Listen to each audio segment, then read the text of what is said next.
Hello students, कैसे हैं आप? आई होप सो कि आप सभी लोग अच्छे होंगे और आपकी प्रिपरेशंस बहुत अच्छे से चल रही होंगी। Students, welcome to the Prashant Chaturvedi online classes. इस मैथमेटिक्स की क्लास में हम पढ़ने जा रहे हैं अलजेब्रा ऑफ मैट्रिसेस। मैट्रिसेस के बाद हम इसमें कवर करेंगे डिटर्मिनेंट्स। आज हम जो करने जा रहे हैं वो है अलजेब्रा ऑफ मैट्रिसेस, और मैट्रिक्स में जितने भी आपके पास टॉपिक्स हैं उनको जितने भी टॉपिक्स हैं उनकी मैंने एक वीडियो बना दी है। इस वीडियो में हम केवल टॉपिक्स पढ़ने वाले हैं, क्वेश्चंस हम इसमें नहीं करने वाले हैं। तो जितने भी टॉपिक्स हैं मैं उनको कवर करने की कोशिश करूंगा। चलिए स्टूडेंट्स, स्टार्ट करते हैं algebra of matrices. A set of m n numbers, यहां पर आपके पास एम एन नंबर्स है, चाहे वो रियल हो या इमेजिनरी हो। अगर उनको हम एक रेक्टेंगुलर एरे में अरेंज कर दे जिसमें m रोज हो और n कॉलम्स हो, तो उसे आप कहते हैं मैट्रिक्स। आई होप सो कि आप सभी ने MS एक्सेल पे काम किया होगा, तो आपने देखा होगा कि वहां पर डाटा जो होता है वो अरेंज होता है रोज एंड कॉलम्स में। स्टूडेंट्स, ये जो आपके पास हॉरिजॉन्टल लाइन होती है इसे आप कहते हैं रो, और वर्टिकल लाइन जो होती है उसे आप कहते हैं कॉलम, उसे आप कहते हैं कॉलम। तो यहां पर देखिए, यहां पर कितनी रोज हैं? 1 2 3 4 and so on like this. इस तरीके से जो रो होती है उसे आप यहां पर रिप्रेजेंट करते हैं, इसे आप पढ़ते हैं बाय। और नंबर ऑफ कॉलम्स आपके पास कितने होते हैं, वर्टिकल लाइंस कितनी हैं आपके पास, वो आप चेक कर लोगे और आप कहोगे यहां पर m/n कॉलम्स है, यहां पर m रोज है और n कॉलम्स है, n नंबर ऑफ कॉलम्स। इसे आप कहते हैं students order of a matrix, order of a matrix. अगर आप ऑर्डर ऑफ अ मैट्रिक्स को मल्टीप्लाई कर देते हैं, लाइक m और n आप मल्टीप्लाई करते हैं, तो आपको मिलते हैं total number of elements, total number of elements in a matrix. एक मैट्रिक्स में कितने नंबर ऑफ एलिमेंट्स होंगे वो आपको यहां से मिलेंगे। चलिए स्टूडेंट्स, देखते हैं नेक्स्ट टॉपिक। देखिए, जब इस तरीके से आप इनको अरेंज कर रहे हैं तो m/n यहां पर आपको आपके पास कहलाएगा ऑर्डर ऑफ अ मैट्रिक्स, और m यहां पर नंबर ऑफ रोज है, n यहां पर कॉलम है। स्टूडेंट्स, देखते हैं टाइप्स ऑफ मैट्रिक्स, कितने टाइप की मैट्रिक्स आपके पास रहेगी। The very first is row matrix. एक ऐसी मैट्रिक्स जिसमें केवल एक रो हो, वन रो हो, उसे आप रो मैट्रिक्स कहते हैं। एग्जांपल के तौर पे आपने यहां पर लिख लिया 1 2 3। तो यहां पर अगर आप ध्यान से देखते हैं तो कितनी नंबर ऑफ रोज है, there is only one row, हालांकि कॉलम यहां पर 3 है। So the order of this matrix is 1/3। Next students, column matrix. Column matrix एक ऐसी मैट्रिक्स होती है जिसमें केवल एक कॉलम होता है। नंबर ऑफ रोज के ऊपर यहाँ पर रिस्ट्रिक्शन नहीं होती है, नंबर ऑफ रोज कितनी भी हो सकती है। एग्जाम्पल के तौर पे यहाँ पर मैंने लिखा है 1 2 3। तो यहाँ पर 3 रोज है और कॉलम यहाँ पर 1 ही है, तो यहाँ पर ये कहलाएगा ऑर्डर 3/1। और यहाँ पर कॉलम कॉलम मैट्रिक्स एक ऐसी मैट्रिक्स हुई जिसमें केवल एक कॉलम होता है। नेक्स्ट है स्टूडेंट स्क्वायर मैट्रिक्स। अगर किसी मैट्रिक्स में नंबर ऑफ रोज और नंबर ऑफ कॉलम्स इक्वल हो जाते हैं तो आप उसे कहते हैं कि वो स्क्वायर मैट्रिक्स है। स्क्वायर आपने देखा ही होगा, स्क्वायर में सारी साइड्स किसी भी साइड को अगर आप देखते हैं वो सारी इक्वल होती है। तो स्क्वायर मैट्रिक्स एक ऐसी मैट्रिक्स होगी जिसमें नंबर ऑफ रोज और नंबर ऑफ कॉलम्स इक्वल होंगे। एग्जाम्पल के तौर पे यहाँ पर एक 2/2 मैट्रिक्स है, यहाँ पर नंबर ऑफ रोज भी 2 है और नंबर ऑफ कॉलम्स भी 2 है। या आपके पास इस तरह से एक मैट्रिक्स है 1 2 3 4 5 6 7 8 9। तो इस मैट्रिक्स में 3 रोज हैं और 3 ही कॉलम्स है। अगर किसी मैट्रिक्स को मैं रिप्रेजेंट करता हूं as a m into n, then square matrix के लिए कंडीशन यहां पर होती है, then for square matrix we can say that m equal होता है n के। नेक्स्ट है students diagonal matrix. Diagonal matrix एक ऐसी मैट्रिक्स होती है n/n ऑर्डर की, तो यहां से आप देख सकते हैं कि डायगोनल मैट्रिक्स होने के लिए किसी भी मैट्रिक्स को पहले स्क्वायर मैट्रिक्स होना जरूरी है। एक डायगोनल मैट्रिक्स वही मैट्रिक्स हो सकती है जो स्क्वायर मैट्रिक्स हो। इसे आप डायगोनल मैट्रिक्स कहते हैं अगर इसके जो डायगोनल एलिमेंट्स है उनकी कुछ वैल्यू हो और बाकी जितने भी एलिमेंट है वो जीरो हो। एग्जाम्पल के तौर पे कंसीडर स्टूडेंट्स, यहां पर एक इस तरीके से मैं लिखता हूं 1 0 0 0 2 0 0 0 3। तो यहां पर आप देख सकते हैं कि नंबर ऑफ रोज और number of columns first of all equal है, इसीलिए ये पहली बात स्क्वायर मैट्रिक्स है। एक डायगोनल मैट्रिक्स एक स्क्वायर मैट्रिक्स होती है। इस स्क्वायर मैट्रिक्स में डायगोनल एलिमेंट्स इन्हें कहते हैं स्टूडेंट्स, जो मैंने एरो यहां पर लगाया है। अगर हम इन एलिमेंट्स को छोड़ देते हैं तो बाकी सारे एलिमेंट्स आपके पास जीरो है, तो इसे आप कहते हैं डायगोनल मैट्रिक्स। नेक्स्ट मैट्रिक्स आपके पास होती है square matrix. Diagonal matrix, I hope so आपको क्लियर हुआ। डायगोनल मैट्रिक्स के लिए कंडीशन है स्टूडेंट्स कि वो स्क्वायर मैट्रिक्स होनी चाहिए। उसी तरीके से स्केलर मैट्रिक्स आपके पास है। नेक्स्ट, स्केलर मैट्रिक्स एक ऐसी मैट्रिक्स होती है, अगेन यहां पर आप देख सकते हैं कि इसका ऑर्डर भी n बाय n होता है, यानी कि ये मैट्रिक्स भी एक स्क्वायर मैट्रिक्स होती है। किसी भी मैट्रिक्स को स्केलर मैट्रिक्स होने के लिए इंपॉर्टेंट है कि पहले वो स्क्वायर मैट्रिक्स हो, तो एक स्क्वायर मैट्रिक्स को ही आप स्केलर मैट्रिक्स कहते हैं अगर डायगोनल एलिमेंट्स यहां पर सिर्फ आपके पास डायगोनल एलिमेंट्स हो, और दूसरी कंडीशन ये है कि डायगोनल एलिमेंट्स जो है वो इक्वल होने चाहिए। फॉर एग्जांपल 2 2 2 और बाकी सारे एलिमेंट्स इसके अलावा जो भी है वो अगर जीरो हो जाते हैं तो इसे आप कहते हैं डायगोनल स्केलर मैट्रिक्स। तो यहां पर आप देख सकते हैं डायगोनल एलिमेंट्स जो है वो इक्वल है। ये diagonal matrix, diagonal elements are equal, diagonal elements equal है स्टूडेंट्स। यहां पर कंडीशन आपके सामने रख दी गई है। अगर i और j इक्वल नहीं है तो आप उसे कहते हैं, i और j इक्वल नहीं है तो आप उसे कहते हैं कि वो एक उसके सारे एलिमेंट जीरो होने चाहिए और बाकी सारे एलिमेंट्स a i के लिए 1 या कोई और नंबर होना चाहिए।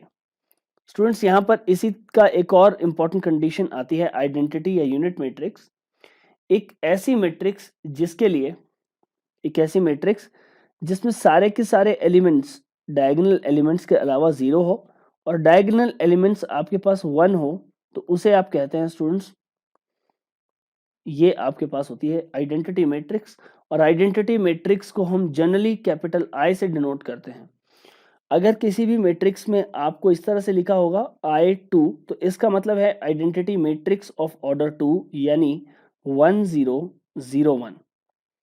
स्टूडेंट्स, अगर कहीं पर लिखा होगा I3 तो इसका मतलब होगा identity matrix of order 3, like this.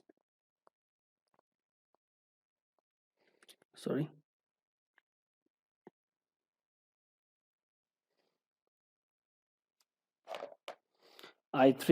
I3 का मतलब होगा identity matrix of order 3, identity matrix of order 3। Now students, देखिए अब यहां पर 1 लिख लें,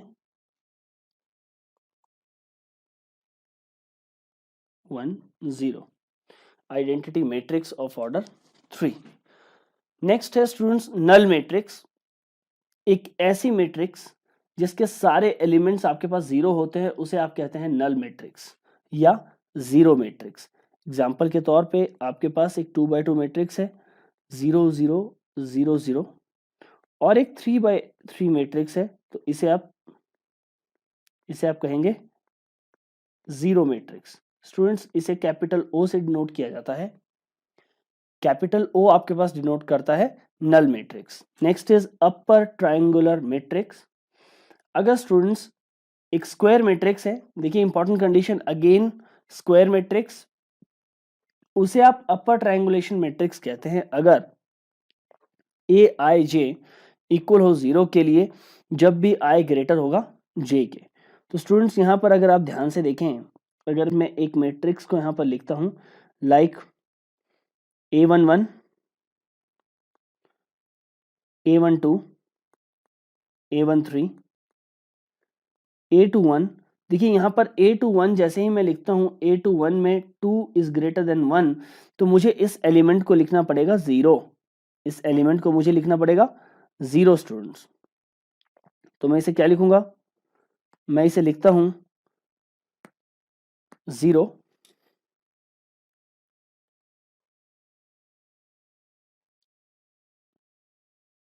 मैं इसे लिखता हूं 0। तो यहां पर आप लिखेंगे 0। अगेन यहां पर कोई एलिमेंट होगा A12, A22, A23, यहां पर ये फिर से 0 बन जाएगा 0, और यहां पर बन जाता है A33। अगर आप स्टूडेंट्स इसे ध्यान से देखते हैं तो आप यहां पर देख सकते हैं कि जो एक तरह से ट्राइंगल यहां पर बन गई है, अपर ट्राइंगुलेशन, और जो ट्राइंगल यहां पर बनी है वो ऊपर की ओर बनी है, तो आप इसे इसीलिए कहते हैं, आप इसे अपर ट्राइंगुलेशन मैट्रिक्स। यहां पर देख सकते हैं आप, ये आपके पास इस तरह से एक ट्राइंगल क्रिएट हो गया है, this is upper triangulation matrix. Next है students lower triangulation matrix. Lower triangulation matrix एक ऐसी मैट्रिक्स होती है जिसमें बिल्कुल ऑपोजिट इसका। कंसीडर स्टूडेंट्स, यहां पर मैं एक मैट्रिक्स लिख रहा हूं, तो यहां आप लिखते हैं A11 0 0, A21 0, A21, just a second, A21, next element को आप लिख देंगे यहां पर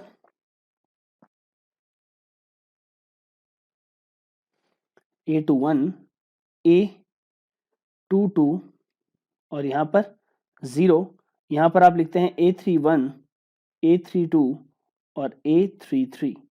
स्टूडेंट्स अगर यहां पर देखते हैं तो ये इस तरह का एक ट्राइंगल फॉर्म होता है, और ट्राइंगल के ऊपर की तरफ अगर आप ध्यान से देखते हैं तो सारे एलिमेंट 0 हैं, और ये एक ट्राइंगल बन चुका है, तो इसे आप कहते हैं लोअर ट्राइंगुलर मैट्रिक्स। कंडीशन यहाँ पर क्या होती है स्टूडेंट्स, कि अगर i आपके पास, इसे स्मॉल कर लीजिएगा, अगर i आपके पास लेस हो j के लिए तो आप एलिमेंट की वैल्यू 0 लोगे।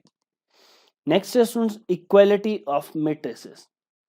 Equality of matrices, two matrices are said to be equal. दो मैट्रिक्स को आप इक्वल कहेंगे स्टूडेंट्स अगर आपके पास, देखिए एक कंडीशन ये है, एक मैट्रिक्स है आपके पास, इसका ऑर्डर है m/n, और एक मैट्रिक्स है B।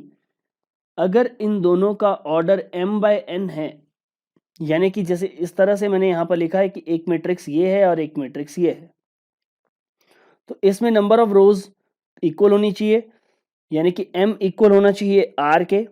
Then students n equal होना चाहिए s के, n should be equal to as, और जो एलिमेंट्स है कॉरस्पॉन्डिंग एलिमेंट्स वो भी इसमें इक्वल होनी चाहिए। तो हम यहां से ये बोल सकते हैं कि इन equality of matrices two matrices are said to be equal अगर उनके ऑर्डर सेम हो। पहली बात, पहला कंडीशन ये है कि उनके ऑर्डर सेम होने चाहिए, और सेकंड कंडीशन ये है कि उनके, जब आप उनको इक्वल पुट करोगे तो उनके कॉरस्पॉन्डिंग एलिमेंट्स इक्वल होने चाहिए, कॉरस्पॉन्डिंग एलिमेंट्स इक्वल होने चाहिए, एलिमेंट्स शुड बी इक्वल। तो यह है आपके पास equality of the two matrices. दो मैट्रिसेस को आप इक्वल तभी कहेंगे अगर उनके ऑर्डर सेम हो, और सेकंड कंडीशन कॉरस्पॉन्डिंग एलिमेंट्स उनके सेम हो। नेक्स्ट है एडिशन ऑफ मैट्रिसेस।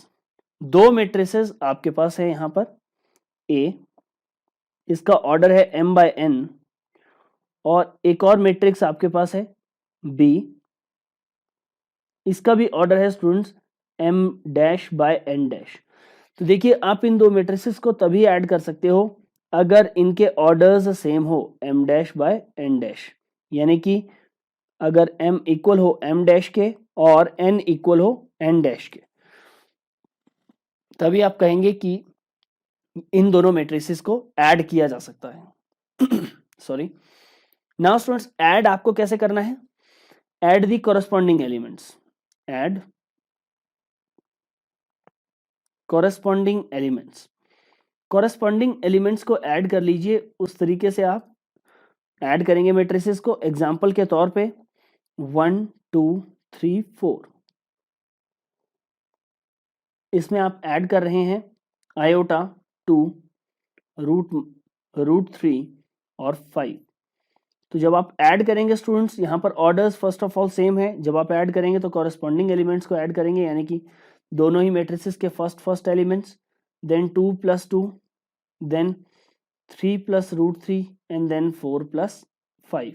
तो इस तरीके से आप एलिमेंट्स को ऐड करेंगे students. This is the addition of matrices. Now हम डिस्कस करने जा रहे हैं प्रॉपर्टीज ऑफ मैट्रिक्स एडिशन।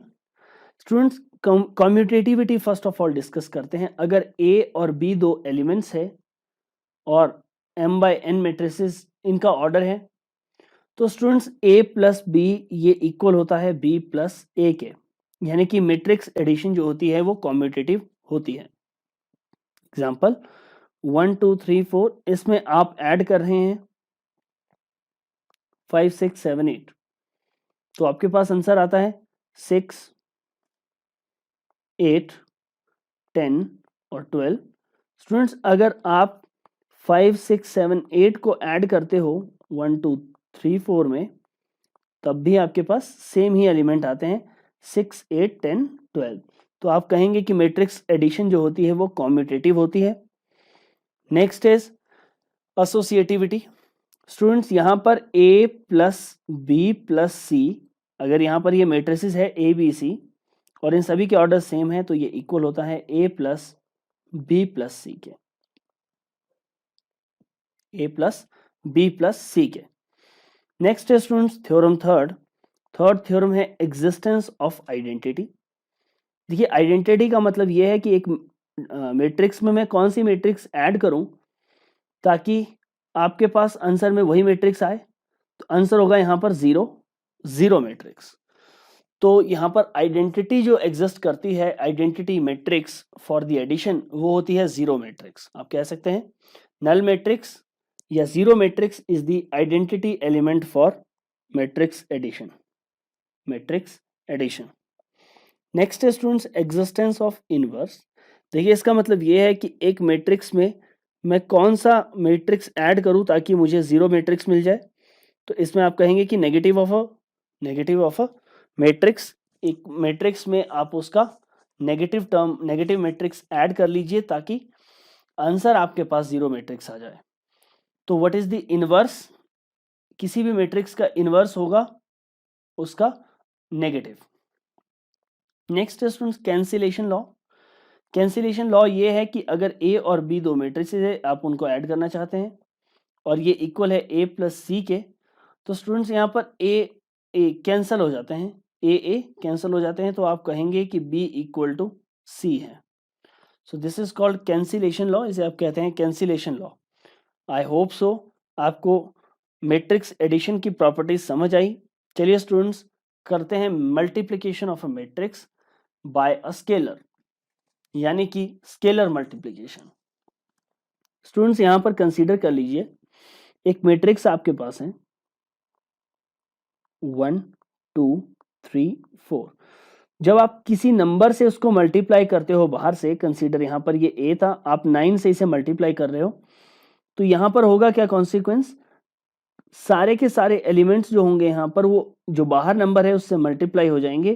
तो ये आपके पास फाइनली आंसर आएगा 9 18 27 36। इस तरीके से आप एक स्केलर से मल्टीप्लाई करोगे। ये आपके पास एक स्केलर है, एक स्केलर से एक मैट्रिक्स को आप मल्टीप्लाई कर रहे हो। आई होप सो आपको ये समझ आया।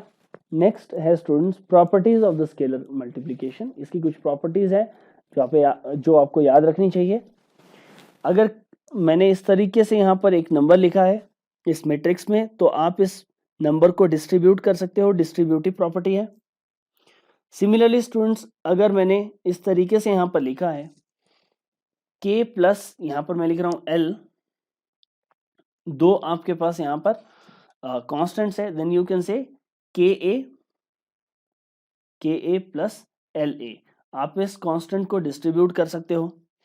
अगर स्टूडेंट्स यहाँ पर मल्टीप्लाइड है kl तो यहाँ पर आप k को बाहर लिख सकते हो, l a को मल्टीप्लाई कर सकते हो, या l को बाहर लिख सकते हो, k a से मल्टीप्लाई कर सकते हो, क्योंकि k और l यहाँ पर कॉन्स्टेंट्स हैं। देन स्टूडेंट्स, अगर किसी भी नंबर के साथ आप मल्टीप्लाई कर रहे हो a को, तो आपको पता है कि वो a ही रहेगा। अगर -1 से आप a को मल्टीप्लाई कर रहे हो तो वो -a इक्वल हो जाएगा। देन अगर किसी -k कांस्टेंट से a को मल्टीप्लाई कर रहे हो तो इस माइनस को आप बाहर भी रख सकते हो, या इस माइनस को आप मैट्रिक्स के अंदर भी मल्टीप्लाई कर सकते हो। ये थी आपके पास प्रॉपर्टीज जिनका हम क्वेश्चंस में यूज करेंगे। These are the properties of scalar multiplication. Next topic है स्टूडेंट सब्ट्रैक्शन ऑफ मैट्रिसेस। देखिए, subtraction of matrices is nothing but addition of negative of a matrix. मतलब देखिए यहाँ पर बिल्कुल एडिशन की तरह, अगर आपके पास एक मैट्रिक्स है 1 2 3 4 और एक और मैट्रिक्स है आपके पास यहाँ पर B, ये इक्वल है 5 6 7 8 के। अगर आप इन दो मैट्रिसेस को सब्ट्रैक्ट कर रहे हो, फर्स्ट ऑफ ऑल आप सब्ट्रैक्ट तभी कर सकते हो अगर इनके ऑर्डर्स सेम हो। तो सब्ट्रैक्शन के लिए भी कंडीशन यहाँ पर यही है कि to matrices can be subtracted अगर उनके ऑर्डर्स सेम हो। Second condition is that students, आपको कॉरस्पॉन्डिंग एलिमेंट्स को सब्ट्रैक्ट करना है। तो कॉरस्पॉन्डिंग एलिमेंट्स को सब्ट्रैक्ट करने के बाद इस तरह से आपका आंसर आ जाएगा। आई होप सो आपको subtraction of the two matrices समझ आया। चलिए स्टूडेंट्स करते हैं नेक्स्ट। देखिए यहाँ पर है multiplication of the matrices. I think सबसे इंपॉर्टेंट टॉपिक जहां पर आपको मल्टीप्लिकेशन सीखनी है। स्टूडेंट्स यहाँ पर आपको मल्टीप्लिकेशन करनी है मैट्रिक्स की, और मैट्रिक्स के साथ ही आपको मल्टीप्लिकेशन करनी है।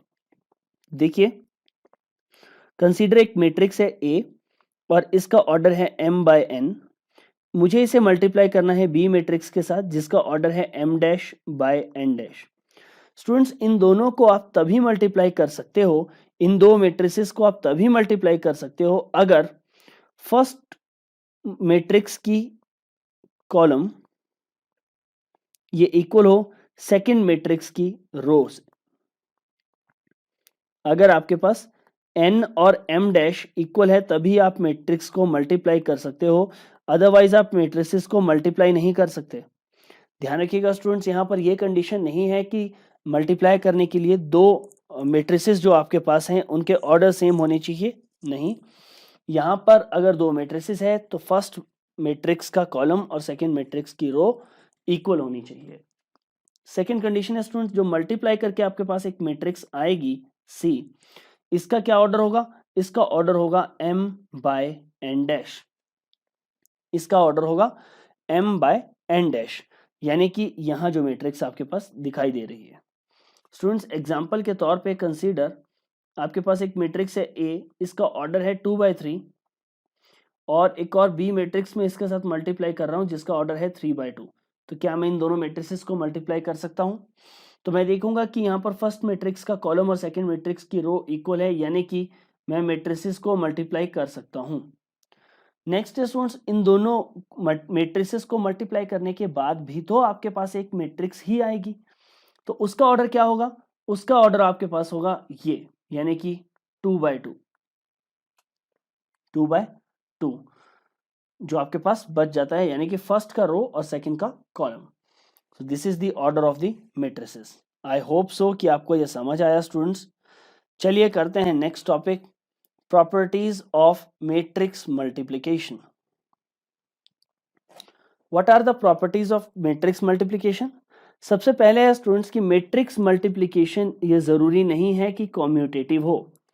जब आप एक मैट्रिक्स को दूसरी मैट्रिक्स से मल्टीप्लाई कर रहे हैं और अब आपने B से A को मल्टीप्लाई कर लिया, इट इज नॉट नेसेसरी कि ये दोनों इक्वल हो।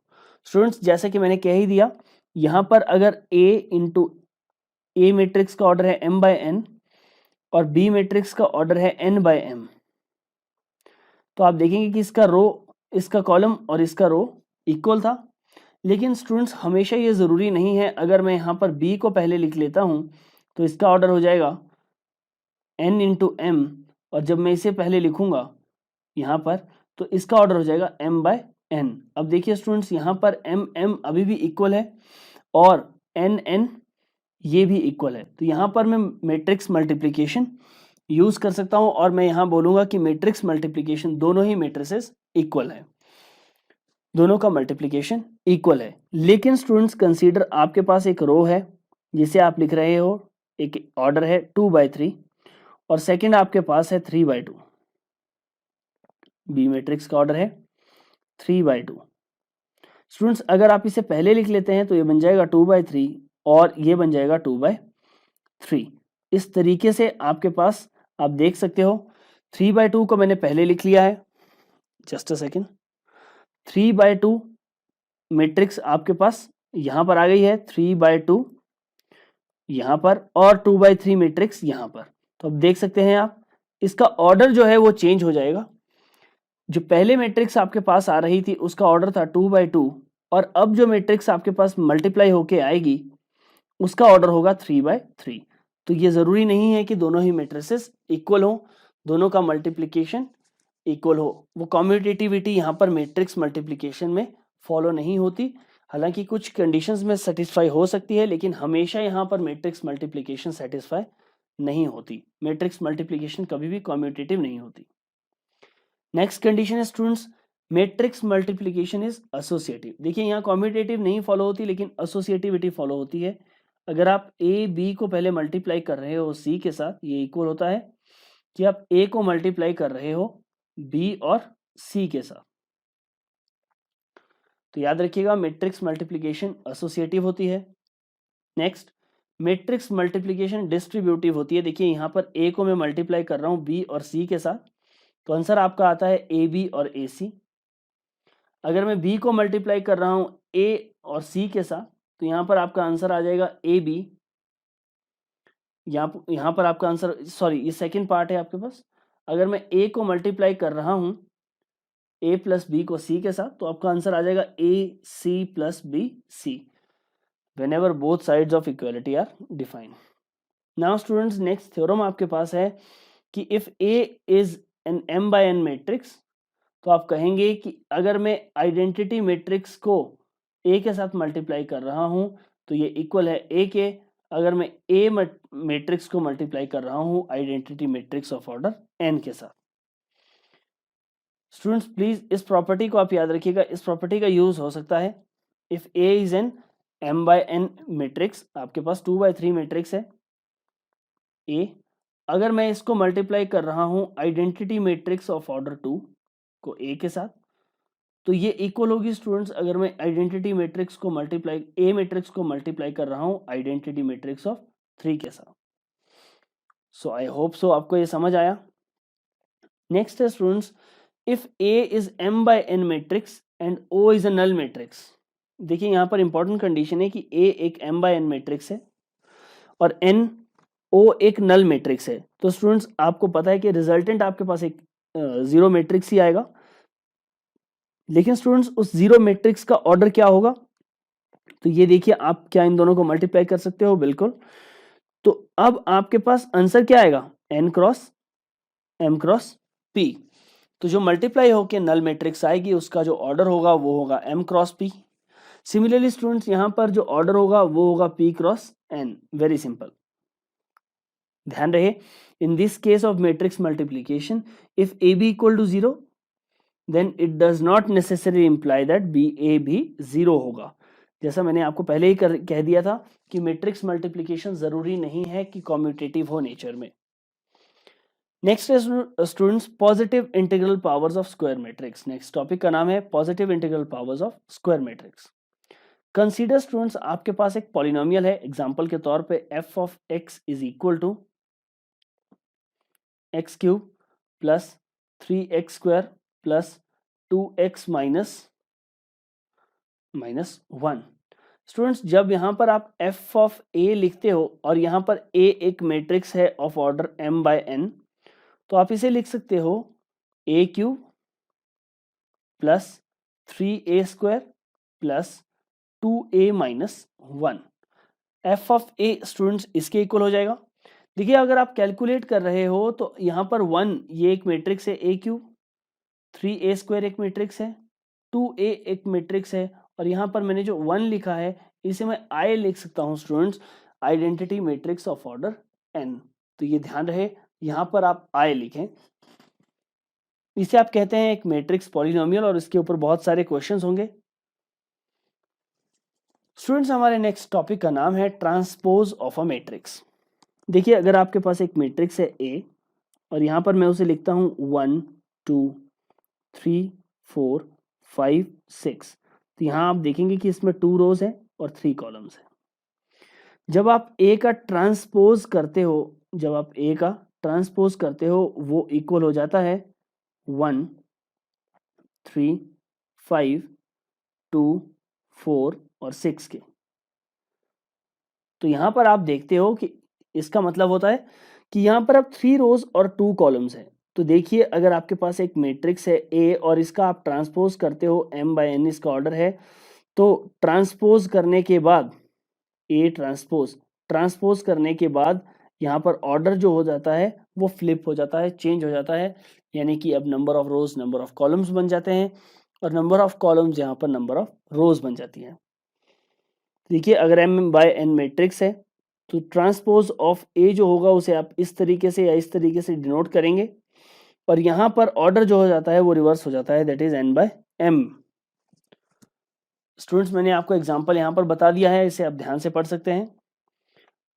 ट्रांसपोज की कुछ प्रॉपर्टीज है। The very first property is that किसी भी मैट्रिक्स का ट्रांसपोज आपने किया है और फिर से आप उसका ट्रांसपोज कर देते हैं तो वो मैट्रिक्स वही हो जाती है। फॉर एग्जांपल ये आपके पास एक मैट्रिक्स है, इसका मैं फिर से ट्रांसपोज कर देता हूं तो यहाँ पर ये बन जाता है 1 3 5 2 4 6। तो यह एक ट्रांसपोज का transpose. Next students, for any two matrices A and B of the same order, A plus B का होल ट्रांसपोज ये इक्वल होता है A transpose plus B transpose के। ध्यान रखिएगा कि A प्लस बी दो मैट्रिसेस है, इनका कंबाइंड ट्रांसपोज इक्वल होता है B transpose plus A transpose के या A transpose plus B transpose के। इनमें से आप कुछ भी लिख सकते हैं स्टूडेंट्स, क्योंकि B transpose plus A transpose यहाँ पर मैट्रिक्स एडिशन है और मैट्रिक्स एडिशन जो होती है वो कम्यूटेटिव हो सकती है नेचर में। नेक्स्ट है students property that if A is a matrix and K is scalar.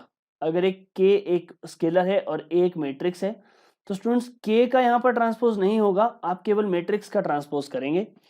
Example के तौर पे अगर मैं यहाँ पर लिखता हूँ 3 × 4 6 7 8 और इसका मैं ट्रांसपोज करता हूँ तो इसका आंसर आएगा 3 4 6 7 8। इस तरीके से आप इसे लिखेंगे। नेक्स्ट है स्टूडेंट्स, अगर A और B दो मैट्रिसेस है such that AB is defined,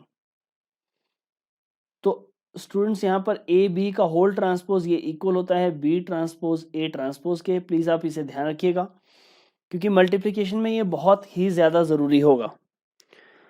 then students next है if ABC are 3 matrices, ABC 3 matrices है conformable for the product AB into C and A into BC, then students आप इसे लिख सकते हैं ABC का whole transpose equal to C transpose B transpose A transpose. इस तरीके से आप ट्रांसपोज को कर सकते हो स्टूडेंट्स। नेक्स्ट प्रॉपर्टी आपके पास आती है symmetric and skew symmetric matrices. Students consider आपके पास एक मैट्रिक्स है ऑफ ऑर्डर m/n। मैं इस मैट्रिक्स का ट्रांसपोज करता हूं और ट्रांसपोज होने के बाद भी ये मैट्रिक्स वही मैट्रिक्स रहती है, तब आप इसे कहते हैं कि ये है आपके पास एक ट्रांसपोज ऑफ मैट्रिक्स। देखिए यहां पर ट्रांसपोज ऑफ अ मैट्रिक्स ये इक्वल है मैट्रिक्स के। ये ऐसी मैट्रिक्स जिसमें ट्रांसपोज ऑफ अ मैट्रिक्स उसी मैट्रिक्स के इक्वल होता है उसे आप कहते हैं सिमेट्रिक मैट्रिक्स। उसे आप कहते हैं सिमेट्रिक मैट्रिक्स। कोई भी मैट्रिक्स जो होती है वो जरूरी नहीं है कि शुरू में बिल्कुल स्टार्टिंग में आपके पास एक, जैसे मैंने एक मैट्रिक्स लिख ली 1 2 3 4, ये एक सिमेट्रिक मैट्रिक्स नहीं है स्टूडेंट्स। आप चेक कर सकते हो A ट्रांसपोज यहाँ पर इक्वल है 1 2 3 4 के। लेकिन स्टूडेंट्स क्या आप इसे एक सिमेट्रिक मैट्रिक्स बना सकते हो? सिमेट्रिक मैट्रिक्स बनाने के लिए आप एक मैट्रिक्स में उसका ट्रांसपोज ऐड कर लीजिए स्टूडेंट्स, और इसे 2 से डिवाइड कर लीजिए। यह है आपके पास फॉर्मूला किसी भी मैट्रिक्स को सिमेट्रिक मैट्रिक्स बनाने के लिए। तो इसे आप लिख सकते हैं 1/2। यहाँ पर A है 1 2 3 4 और A ट्रांसपोज है 1 3 2 4 के। आप दोनों को ऐड कर लीजिए तो ये इक्वल हो जाता है 1 + 1 2 divided by 2 is 1, then 3 + 2 is 5, तो यहाँ पर बन जाता है 5/2, अगेन 5/2 और ये 4। स्टूडेंट्स ये जो आपके पास एक मैट्रिक्स आई है, अगर आप इसे ध्यान से देखते हैं, इसका ट्रांसपोज आप करते हैं तो इसका ट्रांसपोज उसी मैट्रिक्स के इक्वल होता है, तो इसे आप कहेंगे सिमेट्रिक मैट्रिक्स। नेक्स्ट टॉपिक है students skew symmetric matrix. Skew symmetric matrix students, अगर आपके पास किसी मैट्रिक्स का ट्रांसपोज उसके माइनस ऑफ ए के इक्वल आ जाए, यानी कि ट्रांसपोज ऑफ अ मैट्रिक्स आ जाए नेगेटिव ऑफ अ मैट्रिक्स, तो उसे आप कहते हैं कि वो मैट्रिक्स आपके पास एक स्क्यू सिमेट्रिक मैट्रिक्स होता है। स्क्यू सिमेट्रिक मैट्रिक्स एग्जांपल के तौर पे स्टूडेंट्स देखिए, यहां पर एक मैट्रिक्स है ए, इसे मैं लिख रहा हूं 0 1 -1 0। अगर इस मैट्रिक्स का मैं ट्रांसपोज करता हूं स्टूडेंट्स, तो ए ट्रांसपोज इक्वल हो जाता है 0 1 -1 0 के। यहां से अगर आप माइनस कॉमन ले लेते हो तो ये बन जाता है 0 1 -1 0। ये इक्वल होता है माइनस ऑफ ए के, तो आप कहेंगे कि ए ट्रांसपोज ये इक्वल था माइनस ऑफ ए के, तो ये एक स्क्यू सिमेट्रिक मैट्रिक्स है। स्टूडेंट्स अगर आपको किसी भी मैट्रिक्स को स्क्यू सिमेट्रिक बनाना है तो उसके लिए स्क्यू सिमेट्रिक मैट्रिक्स को Q से डिनोट किया जाता है और सिमेट्रिक मैट्रिक्स को P से। तो ऐसे आप लिख सकते हैं 1/2। सिमेट्रिक स्क्यू सिमेट्रिक मैट्रिक्स को आप लिख सकते हैं 1/2 A माइनस ए ट्रांसपोज, किसी भी एक मैट्रिक्स में से उसका ट्रांसपोज माइनस कर लीजिए और उसे 2 से डिवाइड कर लीजिए, वो होगा आपके पास एक स्क्यू सिमेट्रिक मैट्रिक्स। वो होगा आपके पास एक स्क्यू सिमेट्रिक मैट्रिक्स। स्टूडेंट्स एक ही मैट्रिक्स ऐसी है जो सिमेट्रिक भी है और स्क्यू सिमेट्रिक भी है, उस मैट्रिक्स का नाम है जीरो मैट्रिक्स। प्लीज इसे ध्यान से समझें, इस मैट्रिक्स का नाम होता है जीरो मैट्रिक्स। जीरो मैट्रिक्स एक ऐसी मैट्रिक्स होती है जिसमें नंबर ऑफ रोज और नंबर ऑफ कॉलम्स दोनों जीरो होते हैं, सारे एलिमेंट्स इसके जीरो होते हैं, और इसे आप एक्सप्रेस कर सकते हैं 1/2 ए माइनस ए ट्रांसपोज के। आप एग्जाम्पल के तौर पे चेक कर सकते हो 1/2 ए माइनस ए ट्रांसपोज, आप इन दोनों का ट्रांसपोज कर लीजिए। पहले आप इन दोनों को माइनस कर लीजिए, तो आंसर हो जाता है 0 -1 1 0, और ये आप लिख सकते हैं 0 -1/2 1/2 0। जब इसे आप सॉल्व करते हैं तो आप देखते हैं कि अगर मैं माइनस कॉमन ले लेता हूँ 1/2 0 1/2 -1/2 0, ये आपके पास आंसर आ जाता है जो क्यू मैट्रिक्स है। स्टूडेंट्स इसे आप कहते हैं स्क्यू सिमेट्रिक मैट्रिक्स।